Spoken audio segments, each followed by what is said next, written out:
Have you guys ever read a book that is so captivating, so puzzling, intriguing, dark almost? That as you're reading it, you're not only reading a narrative or a story, a retelling of a story, you're also figuring it out too. You are solving the mystery along with the author. Strange Pictures does that, for me at least. Strange Pictures, it's gotta be probably my favorite read this year. I just learned about it a couple weeks ago, and then I bought it, and then I read it cover to cover. It's just so good. So today we're gonna do a book review on Strange Pictures by, I'm gonna butcher this and I'm so sorry, Uketsu? I think it's Uketsu. It's a Japanese mystery horror author who I heard he was first a YouTuber, and he would do like these mystery horror videos, and he would always wear this mask. And then he wrote this book, and it is such a good book. It's, like I said, we're gonna do a review of it today. We're gonna do it part by part. This book is laid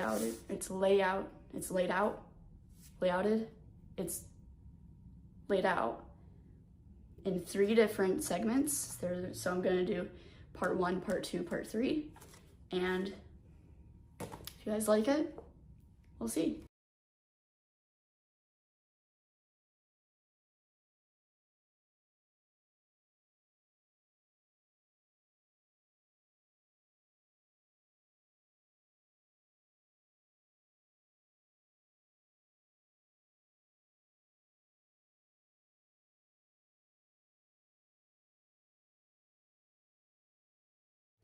Part 1 is titled The Old Woman's Prayer, and it follows this, I think it's a college-age kid, and he finds this blog, which, look at the blog. The blog was titled, I believe,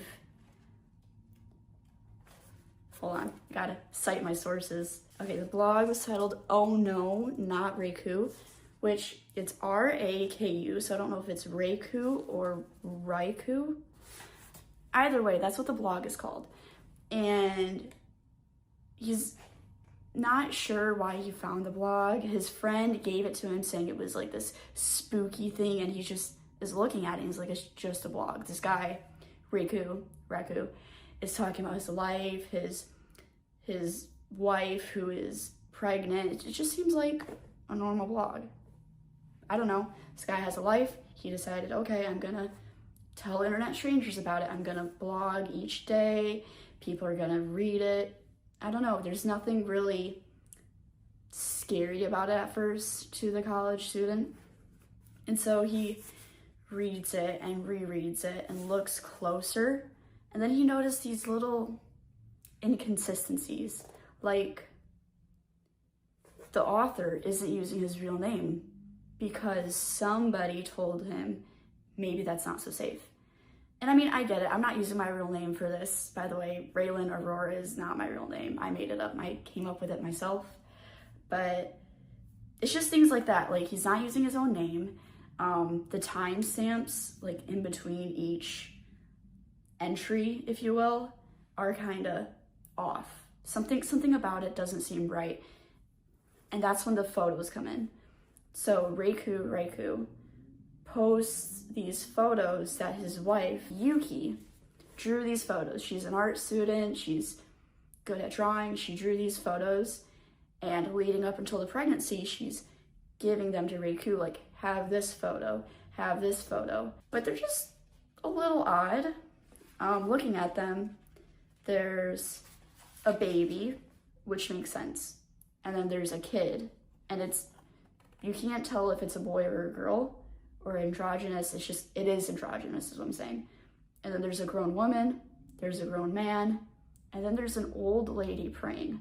But it's just it's confusing. So as the reader, you're like trying to puzzle it together. What is this about? What does it mean? Eventually, the student does more research, and each of the little photos, they have numbers. but they're not in order. So there's like 1, 5, 4, 3, if I remember correctly. They're wrong. Like that's not numerical order. So they're trying to figure out what it means.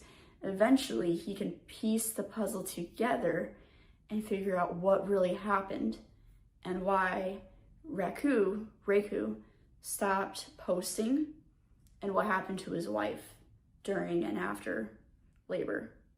So I'm trying to decide if I want to spoil it for you guys or if I want to not spoil it.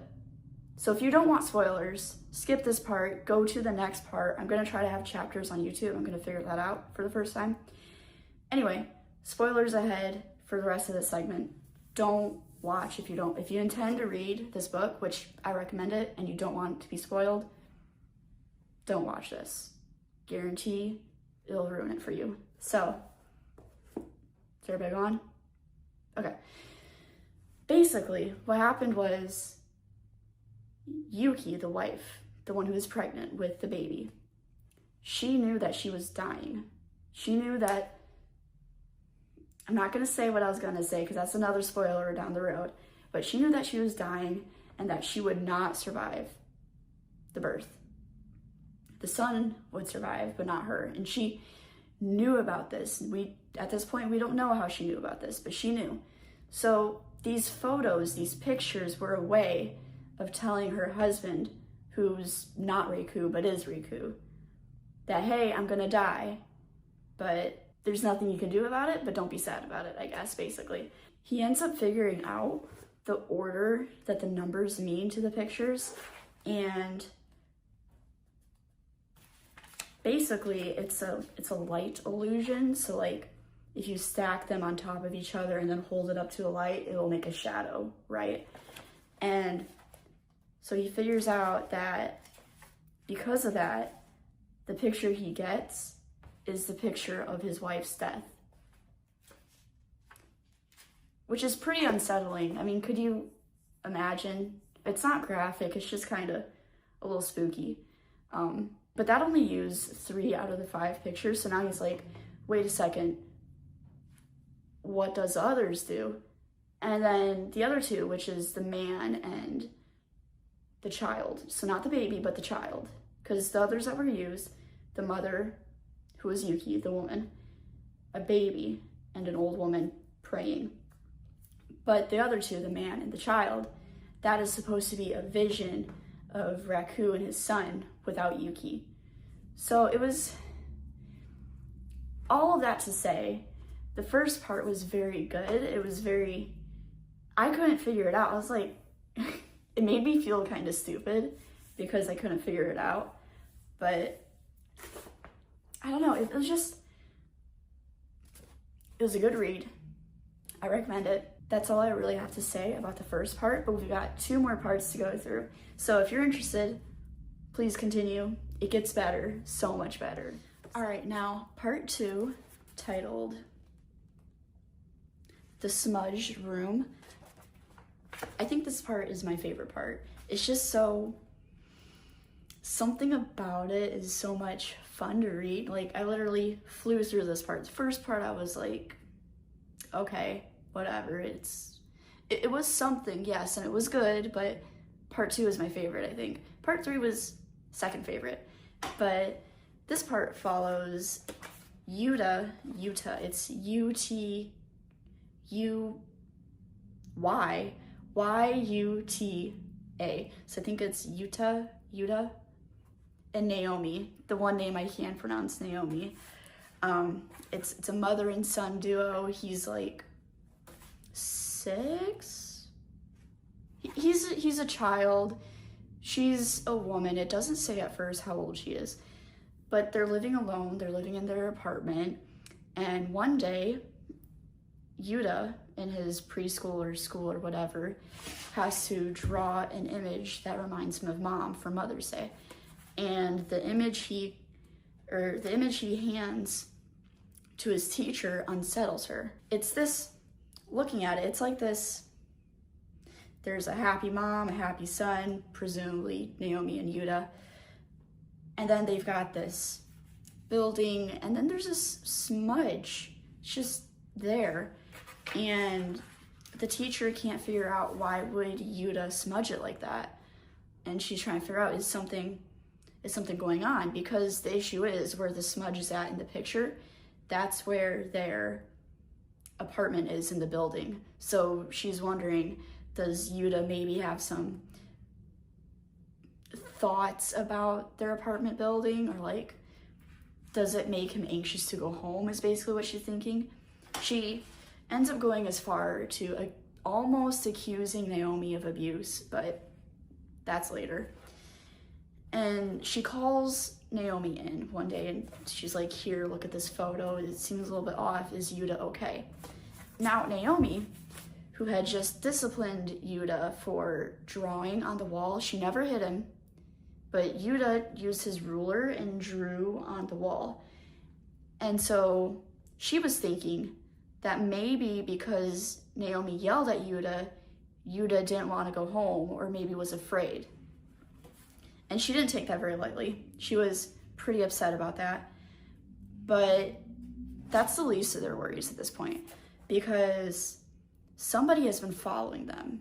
They think somebody has just been like watching them and just always there whenever they walk home, whenever they, wait a second, what's that? Naomi and Yuta had a stalker, somebody who would watch them while they maybe didn't know. Naomi knew, but basically the whole thing was, now she's paranoid. Everywhere she goes with Yuta, she's always being followed by this guy in a car, and he'll just like slowly roll up next to them or a little bit behind them. And so this paranoia is building and building, and she's worried that Yuta's upset with her and that this guy is just following them, and now he knows where they live because they just walked into their apartment building and the guy was there. This part was a little bit unsettling for me, because it's like, I don't know, it could happen to anybody being followed. Like, that seemed more likely than what happened in the first part, for me at least, like for my circumstances, because I'm not pregnant and I'm not gonna be pregnant. But somebody could follow me. Like, that's something that could happen. That's a very realistic thing. I'm not afraid of it because I live in a good area, but that just, something about the way Uketsu wrote it was so good. Anyway, they're being followed. Naomi has like all of this stuff that she's got to figure out. She's got to figure out how to make it up to Yuta and whatever. It doesn't really go into it that much, but the days go on. They're still being followed, and eventually Yuta goes missing. Naomi wakes up. She goes to his bed. He's not there. His shoes gone. The door unlocked. Closed, but unlocked. So she calls his school to see if maybe he just went there early, which she thinks is unlikely, but you know, you gotta check. So they call the school. No one has seen him. And this is where the plot twist kind of happens. This is where it's like crazy. So here's what I'll do. Just like the first part, if you don't want spoilers to Strange Pictures, or if you are going to read this someday and you don't want to be spoiled, stop here and just move to the next, because I don't want to ruin it for you. I would hate it if somebody ruined a book for me. So maybe don't do that to yourself. I don't know. Good. Okay. So Naomi thinks, where is the one place Yuta maybe wanted to go by himself? And this is where we find out that Naomi isn't his birth mother. His birth mother died. And so maybe he wanted to go to see her grave, her headstone. But he wanted to go see her headstone, just like be there with her. And basically that's when they realize that the drawing of the house wasn't a drawing of the apartment building. It was actually a drawing of his mother's headstone, because the assignment was to draw a picture of something that reminds you of mom. And Naomi, something I didn't mention, Naomi was Mama, M-A-M-A, not mom. or mother. So now it brings the question of like, who is Naomi? So is she a family friend? Is she part of the family? How did she get possession of Yuta? Where's Yuta's father? Yuta's father is dead. I forgot about that. His father did die, so that's something we know. Naomi is Yuta's grandmother. Here's where it gets a little bit crazy too. If Naomi is Yuta's grandmother, then who is his father who died? Because the wife of the father was a daughter-in-law. So blood relation, it would have been Naomi, Yuta, and then the marital relation. Is that the right word? They were married. So who is the question mark? And that's when we figure out Naomi's son, Haruto, Haruto, I don't know how to pronounce that. That is the man who went by Reiku, who made the blogs, who posted about his wife dying, and who posted about the kid. So Naomi is now connected to Haruto, who is the father of Yuta. That's kind of crazy. Like, that's kind of crazy. And then it gets crazier from that. The man who's been stalking them approaches and gets closer and closer. Now he's in the apartment building, and then one fateful night, he knocks on the door. What does Naomi do? The one thing she can, she has to protect Yuta. He knocks on the door, she has a knife hidden behind her back, and she opens the door, lets him in, and then fatal blow. And that leads us to the third part. I will say, if you can't stomach people talking about not grotesque, not gory, but about death, you might want to stop the video here, because this is where it really gets into murder cases and such and such. So, fair warning, if you're gone, you're gone. If you're here, you're here. And I warned you, okay? In the beginning of this chapter, it's mostly from the perspective of like different people and being interviewed, people who knew Mr. Miura. So like statement 1 is a person who found the body. So he didn't know him, but he just found the body. And statement 2 is a student. Statement 3 is his wife.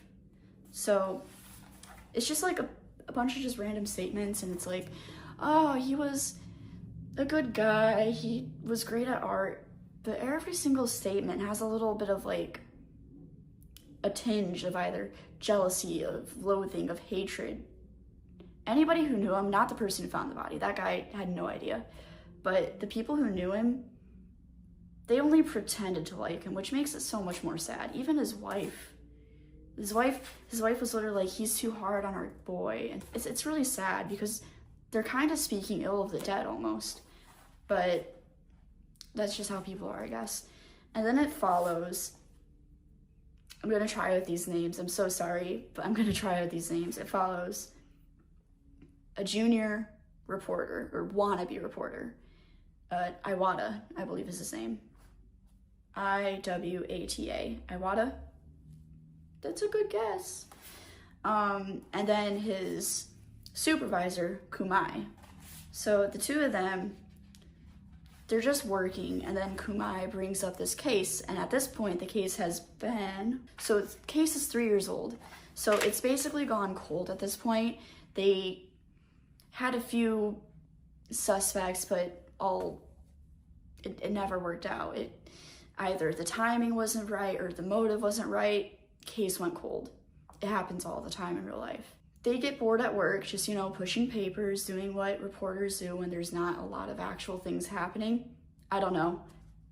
Don't be mad at me if that's not what happens being a reporter, but that's what I assume is happening in this book, at least. They go through old records and they find the art teacher case, the murder of the art teacher, which is, I believe, just what the case is called. It's Mount K, which is where he died. That's the Mount K case. Because I guess another case hasn't happened there, so it just makes sense. But he brings out the case files, the case details, the reports and all that, so they can look over it, because Iwata, He's upset with his placement. He was put in administration at the reporting place, the daily newspaper. He was put into administration when he really wanted to go out there and go report. That was his thing. Iwata wanted to be there. He wanted to ask the questions. He wanted to interview. And Kumai is sitting back. He's kind of older. He's like the veteran at this. He's like, you couldn't even do it. You're not the type of person who could get an interview. You don't have the charisma. You can't just go in and ask people questions. Because Iwata, he wanted to just dash in, ask people questions. That's not how that works. No one would have answered his questions, right? Anyway, so they're having this conversation, and that's when they bring out the case files. He's like, you want to report or you want to investigate? Look into this. It's a cold case, 3 years old. Chances are it's never going to get solved if it's 3 years old, at least. That's how it is in real life, right? So he looks at the case files, trying to puzzle it out himself, and he can't really do it because everything about the case is off. How the body was positioned, how some of the food was there, some of it was gone. Like he ate some of it, but it was gone, the rest of it was gone. Because he had a receipt of what he bought that day to take to the mountain. So if it was gone, presumably, he ate it. That's what people do with food. You buy it, you eat it, throw away the trash, that's it. But on the back of the receipt was this drawing that you kind of look at it and you're like, an art teacher drew this? Somebody who is good at art? So you're like, it looks like I could draw better than that. And I am not an artist. So literally, Iwata literally says, did he really draw this? And you look at it and you're like, he's right. Did he really draw this? Because this is insane. But it had to be him because nobody else could have. It was either him or the murderer, and we don't know who the murderer is, so it had to be him. But anyway, that just confuses the case because they couldn't figure out when the drawing was done. Was it before the murder, during the murder, or was it after? I'm gonna save it some time. Stop watching this right now if you don't want spoilers. Get the book yourself, read it. Get out of here. So the lines are so squiggly because it was happening during the murder, and Iwata figured all of this out. He figured out that the murderer must have bound Miura to hold them still as they beat him to death, because that's what happened. The body was so brutalized they couldn't even tell who it was. The only way they found out it was the art teacher was through stomach contents. So that kind of murder is what we're dealing with here.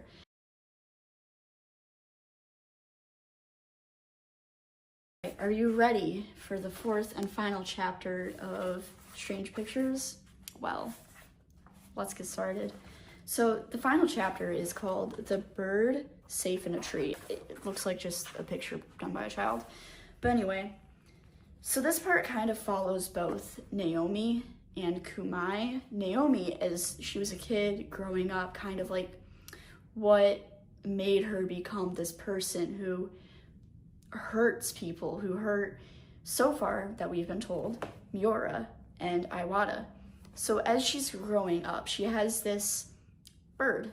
She calls it Cheepy for the little cheep that it makes. It's a very quiet bird normally. Normally it doesn't cheep. So her mom, who actually is very abusive, is okay with Naomi taking care of it. If you aren't okay with hearing about animal abuse, stop the video, stop it. Don't watch further. If you can't deal with animals or hearing about animals being hurt, I'm not gonna do it, obviously, but I'm gonna talk about it because it happens. So, shoot, gone. One day, Naomi comes home. Everything's been fine so far with her and her mom. Her mom's just been abusive and Naomi's just dealt with it, basically. So she comes home from school and her mom has Cheepy in this vice grip, just strangling the bird basically with her hand. And Naomi begs and pleads. She's like, why? Cheepy has never done anything. And Naomi's mom is like, it was too loud. It was bothering me. It's just, lame excuse basically for animal abuse, but whatever. And so they struggle because Naomi is like, give me the bird, and her mom's like, no, you don't deserve this bird, it's too loud, it's, you know, they fight. And something changes inside Naomi. She's like, Cheapy, she cares more about Cheapy than her mom. She ends up murdering her mom. So that's the very first murder. She was sent to like child jail, juvenile reformatory. So she was sent there for 6 years, and they're basically trying to work on her to make her better. I guess, I don't know what they do there.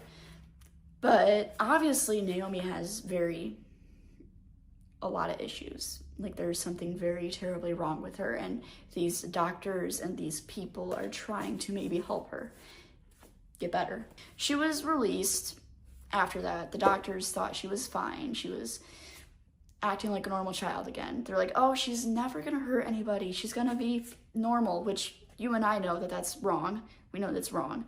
But they release her. It's all fine. She ends up marrying Mira, having Reiku, I forgot his normal name, having Reiku, killing Mira because he was too mean to Reiku. Haruto, I think. It basically walks us through what she did to Yuki. You know how mother-in-law, daughter-in-law have issues and whatnot? I can't remember what started the issue. The story was actually a lot more messier than I thought it was. So Yuki was actually in love with Mr. Mira, who is Naomi's now dead husband. So this causes obvious tension between the two. And now Yuki's pregnant, and Naomi doesn't like her. She causes Yuki's blood pressure to get raised and raised and raised by insisting she takes these capsules of salt daily. And she doesn't know that it's salt. Yuki doesn't know that it's salt. Naomi tells her it's good for the baby, it's good for the pregnancy, and Yuki just trusts her. Because Naomi was actually a nurse at one point. So she should know better, a midwife, a nurse, she should know better. So she takes this salt, and Naomi knew that the success rate of her plan working wasn't really, it was kind of like a prayer, you know? It's not like a for sure the person is gonna die because of high blood pressure, but she knows that it causes complications with pregnancies and such. So that's her plan. She's gonna hope. And she also suggested to have the baby at home, not to go to the doctors. So that's kind of like her fail-safe. If something goes wrong, or if something goes too right, she can make it go wrong, basically. She's insane. Anyway, Yuki kind of catches on to this, and that's why she draws the pictures for Haruto. And she draws the pictures for Haruto to be like, hey, your mother might be evil, might be trying to kill me. But he doesn't, of course, understand that until way too late, which is very unfortunate for him. But she draws these photos, hoping he can figure out the picture, hoping he can figure out what his mother is doing to her. But it's all too late. Like I said, this part follows both Naomi and Kumai. So Kumai is like, he's got to figure out how can he make it up to Iwata, because Iwata is now dead. So he's thinking. And he decides he's gonna cause Naomi to kill again, to strike again at least, so he can connect the murders to her and have her arrested for all of them. I'm not sure if that's how it works in the real life, but I don't know anything about that sort of thing. This was just a fun book, so, you know. Anyway, so what he does, he ends up wearing this, like, trench coat